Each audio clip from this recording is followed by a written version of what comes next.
Hello and welcome back to Shakesyear. We are working on the Merchant of Venice, which we're actually dangerously close to the end of Merchant of Venice. Today we're going to finish up Act 4, Scene 1, and the monologue that we get to hear is from Portia, who at this point in time is in disguise as a man, as a lawyer named Balthazar, but Balthazar was really like a servant kind of guy who she sent to her lawyer friend Bellario to get some books and some clothes so that she could do this whole I'm a lawyer thing in the court in Venice. So Antonio was on trial because he was unable to pay back Shylock the money that he had borrowed so he could lend it to Bassanio so he could go woo Portia, whatever. And Shylock didn't want to take the money back when Bassanio offered it. He didn't want to take 6 times the money back when Bassanio offered it. Shylock was like, no, no, no, I want my pound of flesh. And Portia stepped in as this lawyer, and she's like, okay, well, yeah, you get that, but you're not allowed to take any of his blood. So if you do take any of his blood, then you're in forfeit of the contract, and basically, like, you're done, you die, whatever. So Shylock is like, well, let me take the 6 times the principal that he offered. And she's like, nope, you were adamant you only wanted the flesh. And he's like, well, let me just have the 3,000 ducats that I originally lent and we'll call it a day. And she's like, nope, the only thing that you are allowed to take is the forfeit, is the flesh, because you were so adamant that that's what you wanted was the flesh. So you're welcome to the flesh, but you can't take any blood. So that's the option. You can take the flesh without spilling any blood, or you can walk away right now. And Shylock is like, okay, fine. And he goes to leave, and Portia says, tarry Jew, the law hath yet another hold on you.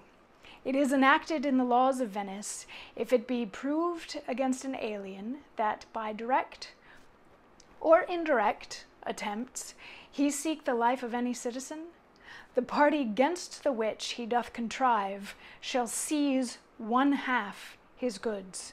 The other half comes to the privy coffer of the state, and the offender's life lies in the mercy of the Duke only, against all other voice.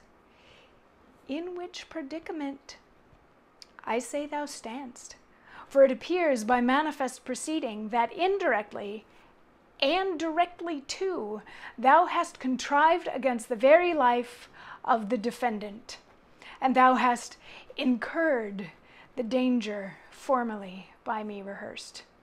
Down, therefore, and beg mercy of the Duke.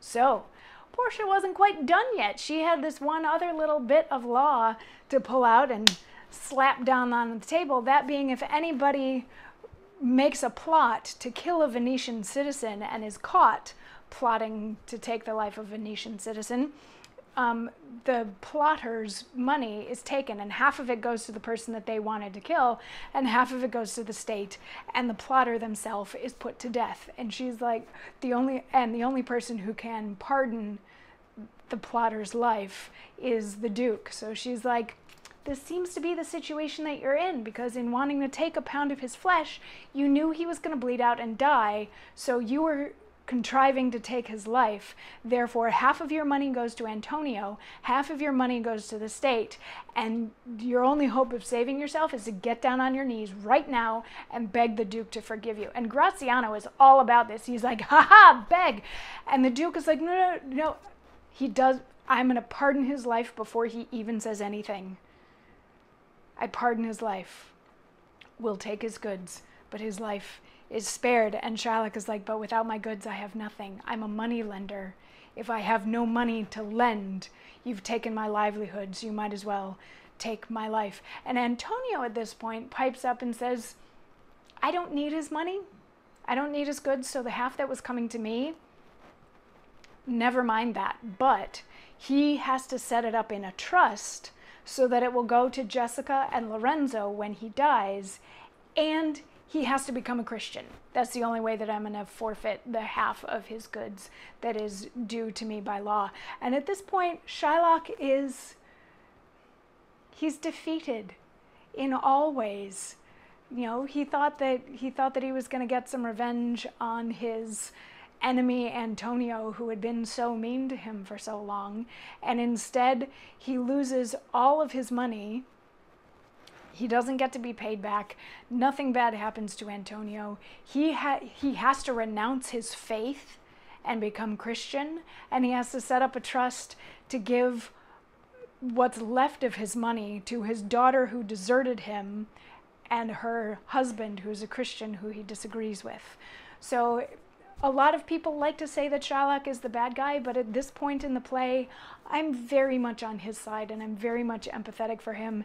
And my own personal opinion of Portia goes down about 3 notches because she railed on the importance of mercy 2 monologues ago in this very scene, and how showing mercy makes one most like God. But in this particular case, she has been very selective in where she herself decides to show mercy.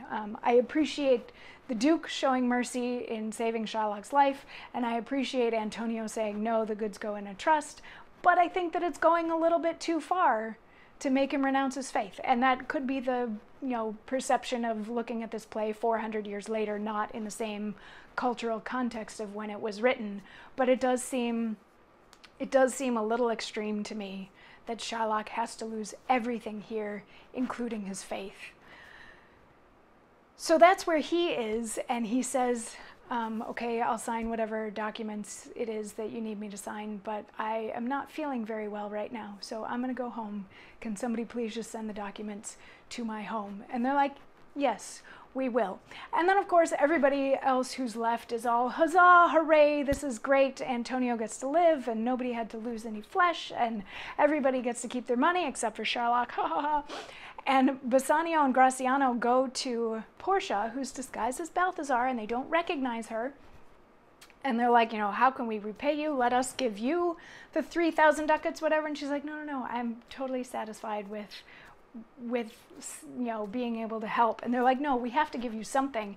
She's like, well, okay, if you wanted to give me something, I'll take that ring from you, Bassanio. And Bassanio is like, because if you remember, before he left, like right after he married Portia and before he left to go to Venice, Portia gave him a ring and said, if you give away or lose or sell this ring, then we are done. And it means that you don't love me, and that's that. So Bassanio's like, I'm sorry, I can't give you this ring. It's not really worth a whole lot, but my wife gave it to me, and I can't do that. And Portia's like, well, obviously I'm worth less to you, and the saving of your friend is worth less to you than your wife. And you were just sitting here telling me how much you wanted to give me something, and the one thing that I ask of you, you can't give me. So, yeah. And she leaves sort of in a snit. And Antonio turns to Bassanio and he's like, Portia will understand. Give her the freaking ring.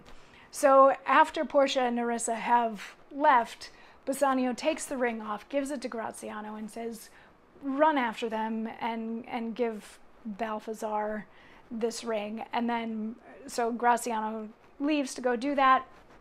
Bassanio and Antonio leave to go have dinner, because after a day like that, what else are you gonna do but go have a celebratory dinner, right? At least they're not eating Antonio's flesh or anything. That would be weird. That's a whole other Shakespearean play that we're gonna get to once we're done with all these the plays. Anyway, so that's the end of Act 4, Scene 1. So we'll stop there for today, and I will see you tomorrow while we figure out what we have to do with this last act of the play. There is this whole ring thing now going on. Maybe that'll factor in. I'll see you tomorrow for more. Mwah.